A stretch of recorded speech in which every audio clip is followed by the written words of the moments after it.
Dalam sebuah wawancara, Patrick Kluivert bilang, misinya adalah membawa Indonesia lolos ke Piala Dunia 2026. Lalu bagaimana peluang timnas Indonesia lolos ke Piala Dunia di bawah kepelatihan Patrick Kluivert? Dan bagaimana juga pola permainan timnas di bawah kepelatihan Patrick Kluivert? Kita bahas bersama mantan pemain timnas Indonesia Ilham Jayakusuma dan analis sepak bola Indonesia Anton Sanjoyo. Selamat malam Mas Ilham, Mas Joy. Malam. Malam, Assalamualaikum warahmatullahi wabarakatuh. Waalaikumsalam warahmatullahi. Saya ke Mas Ilham dulu. Saya mau tanya dari sisi POV sebagai mantan pemain juga yang pernah berlaga bersama timnas gitu ya. Kalau melihat gaya permainan pelatih-pelatih Belanda sebagai mantan pemain lah ya, di bawah Kluivert ini gayanya akan sama atau akan ada perubahan yang signifikan ke arah yang progresif atau justru akan berbeda nantinya? Bagaimana Mas Ilham? Ya, yang pasti sih saya rasa setiap pelatih mempunyai karakter masing-masing ya Mas. Okay. STY berbeda, Kluivert juga berbeda. Kembali lagi bagaimana mereka memberikan nanti taktikal, apalagi sekarang taktikal bermain sepak bola modern sekarang yang lagi musim-musim sekarang ya lagi booming ya 3-4-3 ya pasti nggak jauh dari seperti itu sih saya rasa. Jadi nggak begitu jauh karena yang saya lihat juga STY juga sudah hampir sama, nggak begitu jauh. Jadi cuman hanya saja filosofinya saja bagaimana nanti berjalan berbeda gitu. Ya, banyak kalangan yang bilang total football itu udah usang sekarang digunakan di sepak bola modern. Menurut Anda sendiri bagaimana, Mas Ilham? Ya saya rasa nggak diusang juga sih, ya? Masih banyak juga mungkin bukan dilupakan tapi diperbaikin. Kita kan sekarang modern, jadi progres ada perbaikan dan itu sekarang cara bermainnya pun ya sekarang udah mulai ya berkembang, jadi itu tidak dihilangkan sama sekali, hanya saja diperbaikin terus begitu. Oke. Baik, saya ke Bung Joy kalau begitu. Yang akan berbeda, ya kita bukannya membandingkan ya Bung Joy, tapi yang akan berbeda, terlihat berbeda ketika kepelatihan di bawah Sintayong dan Kluivert sendiri, menurut Bung Joy bagaimana? Yang pasti yang pertama adalah cara berkomunikasi. Oke. Dan karena Kluivert pasti bisa bahasa Inggris, sudah pasti bahasa ibunya adalah bahasa Belanda. Sementara ada 16-17 pemain Indonesia senior sekarang itu bahasa ibunya bahasa Belanda. Jadi dari sisi komunikasi hampir pasti tidak ada masalah. Kalau kepada pemain yang non diaspora dia pakai bahasa Inggris dan pemain-pemain kita kan udah go abroad semua. Jadi ya pasti nggak ada masalah juga. Nah soal taktikal memang menurut saya akan ada perubahan tapi nggak signifikan lah. Karena kan polanya Sintayong ini kan pola yang sangat ofensif 3-4-2-1 atau 3-4-3. Dan itu kan memang diperkenalkan oleh Jose Mourinho udah lama sekali ketika dia pegang Chelsea. Sekarang banyak sekali tim di Eropa, bahkan tim-tim elit juga pakai 3 center back. Di Belanda pun ada beberapa tim pakai 3 center back. Nggak terlalu masalah juga. Problemnya adalah Kluivert ini dibesarkan oleh Ajax yang kental dengan total football. Memang total football ini sudah mix lah sekarang sama gaya sepak bola modern. Tapi inti dari total football adalah mereka membangun serangannya nggak secepat seperti yang diperagakan oleh timnya Sintayong. Mereka lebih sabar building up-nya, nggak terlalu buru-buru gitu. Mereka lebih sekarang bahkan ketika total football itu diterapkan di Barcelona kan berubah total menjadi gaya tiki-taka. Namanya tiki-taka itu gitu loh. Tapi memang sekarang sepak bola modern itu kita sudah tidak bisa mengatakan oh ini total football, oh ini catenaccio, oh ini enggak. Sekarang tuh udah mix lah semuanya karena sepak bola demikian berkembangnya sehingga kemudian memang seperti Ilham bilang tadi memang udah kalaupun total football ada perbaikan-perbaikan tapi inti dari total football kan sebetulnya mereka bisa bermain di semua posisi. Nah itu juga udah nggak dipakai lagi di banyak tim elit gitu kan, di tim negara juga enggak. Mereka strict dengan posisinya, tetapi ketika ada ruang lowong mereka boleh masuk. Pemain depan harus bisa juga ikut bertahan sampai ke perimeter tengah misalnya. Jadi itu yang sekarang terjadi. Jadi menurut saya penyesuaian yang akan dilakukan oleh Kluivert tidak terlalu banyak lah. Karena basic dari yang dilakukan oleh Sintayong kan sebetulnya 3-4-2-1 atau 5 pemain di belakang Ya. dengan 2 pemain wingnya naik turun di sekitar perimeter pertahanan atau perimeter menyerang. Jadi menurut saya nggak terlalu banyak yang akan diubah lah oleh Kluivert. Oke, dalam sepak bola modern juga, ya ini juga masih bagian dari turunan dari total football sebenarnya. Gegenpressing kita kenal dengan pressing dengan garis tinggi gitu ya.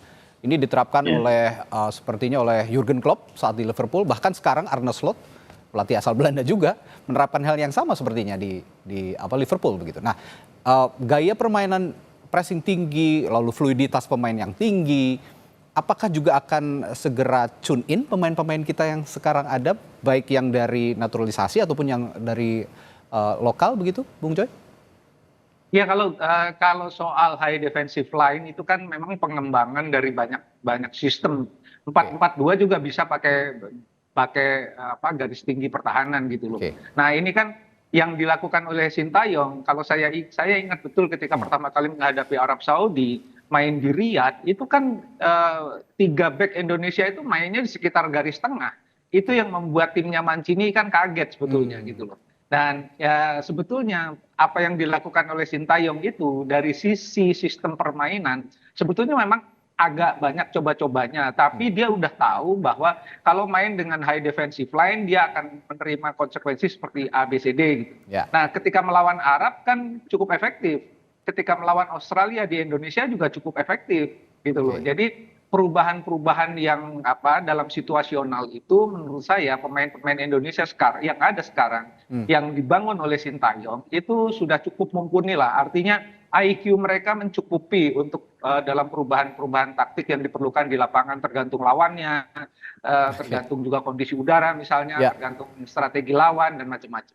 Oke, saya kembali ke Mas Ilham. Mas Ilham, selama karir Anda sebagai pemain termasuk di timnas begitu ya, pernah dilatih oleh tim atau pelatih Belanda seperti Henk Willems atau Wim Risbergen gitu? Pernah ada pengalaman itu nggak sebelumnya? Saya belum pernah. Belum pernah ya? Waktu itu belum. Saya agak lupa soalnya. Memastikan saja nih. Bernhard Skum per Jerman. Oh, untuk Jerman. Oke, tapi overall gitu ya, dari kepelatihan pelatih-pelatih dari Belanda. Kita pernah punya Henk Willems, pernah punya Wim Risbergen gitu.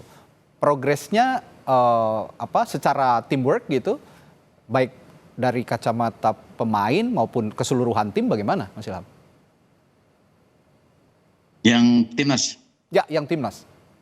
Ya, saya rasa ya tadi saya yang baru bicara sama Bung Jay tadi, ya untuk masalah nanti perbaikan ya sekarang sepak bola kan berkembang. Jadi apapun itu mau 3-4-2-1, 3-4-3, 4-4-2 itu semua bertransportasi semua, fleksibel. Jadi sekarang itu tidak bagus seperti dulu zaman saya 3-5-2. Jadi mereka kadang-kadang berubah jadi 4-4-2, kadang 3-4-3. Jadi yang saya lihat di timnas kita ya tadi saya bilang STY sudah memberikan pola taktikal, berapa kali struktur yang dimainkan, high press juga udah pernah dilakukan, ya kan, perubahannya juga dari segi mental, terutama juga fisik kita sudah mumpungin. Jadi saya rasa ya untuk Kluivert tidak terlalu banyak Baik, ya Mas Ilham. Saya yakin Anda juga kenal dengan rekan Anda juga nih, Coach Nova Arianto kan, yang saat kemarin juga masuk dalam staf kepelatihannya Sintayong. Nah, dalam pertanyaan saya adalah dalam proses transisi kepelatihan dari Sintayong ke Patrick Kluivert, menurut Anda peran Coach Nova apakah perlu dipertahankan atau selebihnya akan diserahkan kepada staf kepelatihan yang dipilih oleh Patrick Kluivert? Menurut Anda bagaimana? Kalau saya pribadi, saya sangat harus mempertahankan karena yang selama ini kan hampir 4 tahun Coach Nova ini kan selalu mengikuti STY, pengembangan usia muda.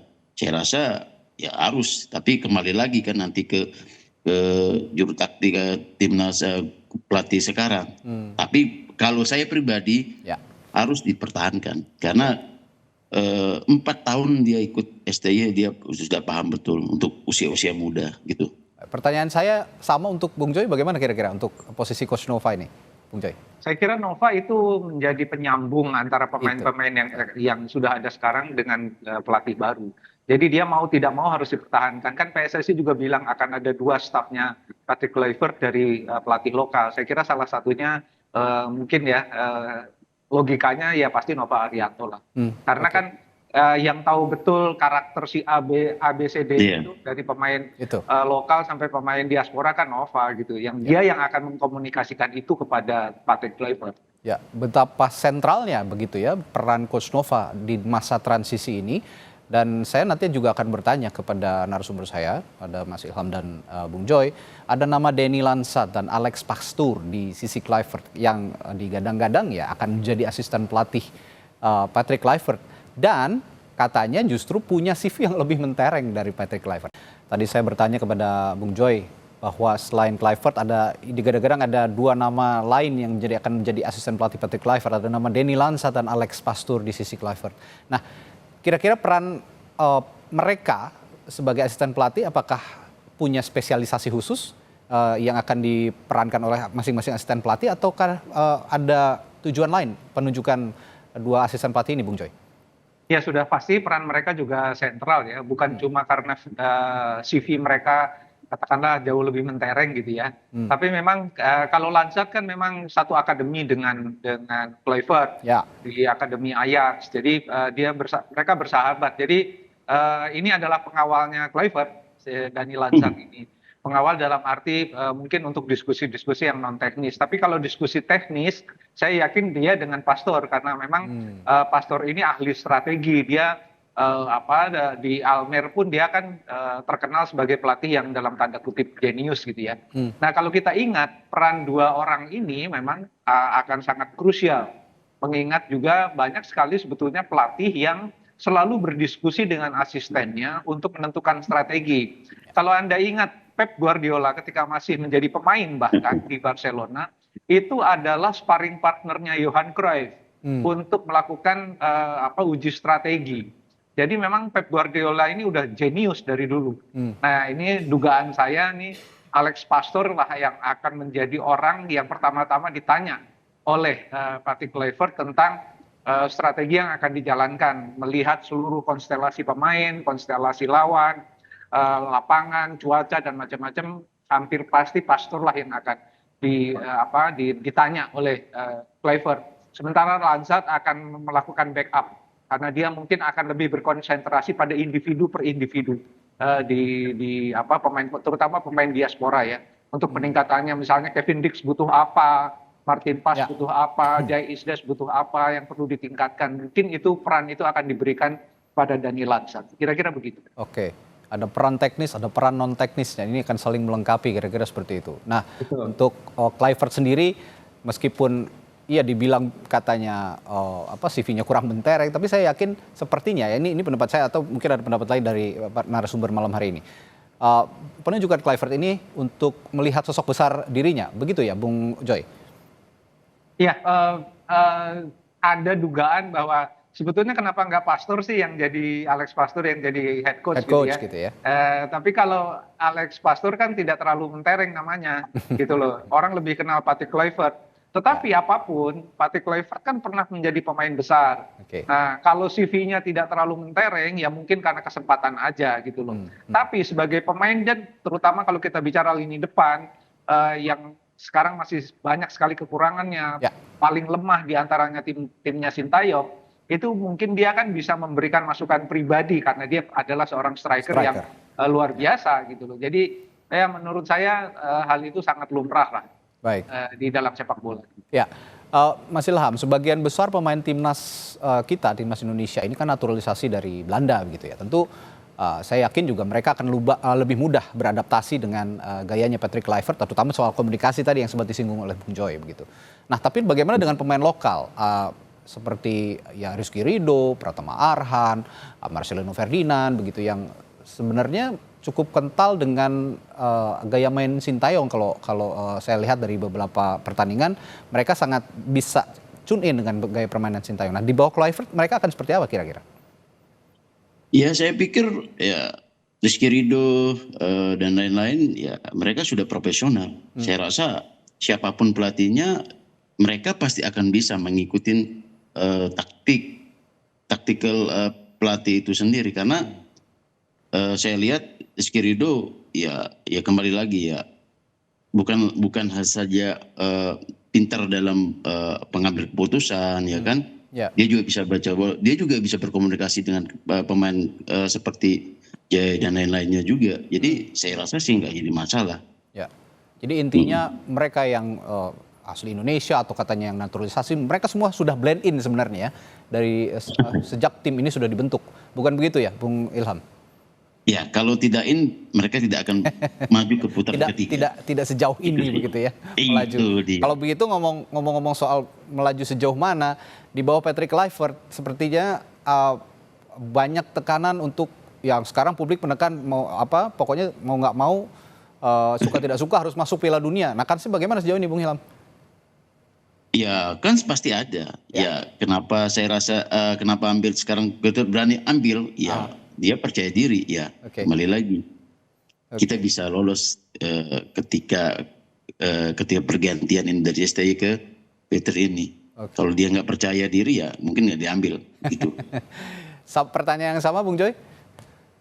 Ya, harus saya ingatkan bahwa sejak awal kan ketika Indonesia dibagi masuk ke dalam grup ini tidak ada satu orang pun, bahkan di PSSI di seluruh Indonesia lah tidak ada satu orang pun yang berharap atau punya angan-angan Indonesia bisa langsung masuk ke Piala Dunia, nggak ada, gitu loh. Jadi kan targetnya bisa masuk putaran 4 dengan posisi 3 atau posisi 4 gitu loh. Meskipun kalau secara hitung-hitungannya kan masih kesempatan untuk langsung lolos juga ada. Persoalannya adalah Indonesia masih akan home, masih akan away melawan Australia di Sydney, lalu akan melakukan away juga melawan Jepang, dan ini adalah tugas yang sangat berat untuk memetik poin penuh, gitu loh. Jadi yang bisa poin penuh itu kemungkinan besar adalah home melawan Cina dan home lawan Bahrain. Kalau home lawan Cina dan Bahrain bisa dimenangi 6 poin, rasanya sih posisi 4 udah di tangan, gitu loh. Jadi nggak perlu membebani tim ini dengan harus lolos ke Piala Dunia, nggak ada kata lain karena udah ganti ST. Menurut saya itu konyol lah, konyol menurut saya gitu loh. Ya, yang penting sekarang menjaga kondusivitas tim agar tetap fokus begitu ya. Jadi jangan didistract oleh anasir-anasir yang bisa merusak konsentrasi, merusak fokus, kira-kira seperti itu. Bahwa sekarang ada pelatih baru, ya berikan kesempatan yang baik pada Patrick Kluivert dan nanti staf kepelatihannya juga, sehingga pemain-pemain juga bisa percaya diri menjelang pertandingan penting, terutama yang home tadi yang dibilang oleh Bung Joy ya, melawan Cina dan juga melawan Bahrain di Indonesia. Baik, terima kasih analis sepak bola Bung Anton Sanjoyo dan mantan pemain tim nasional Indonesia Ilham Jaya Kusuma telah berbagi perspektifnya malam hari ini. Sehat selalu Bapak-bapak, sampai jumpa lagi. Sama-sama, terima kasih.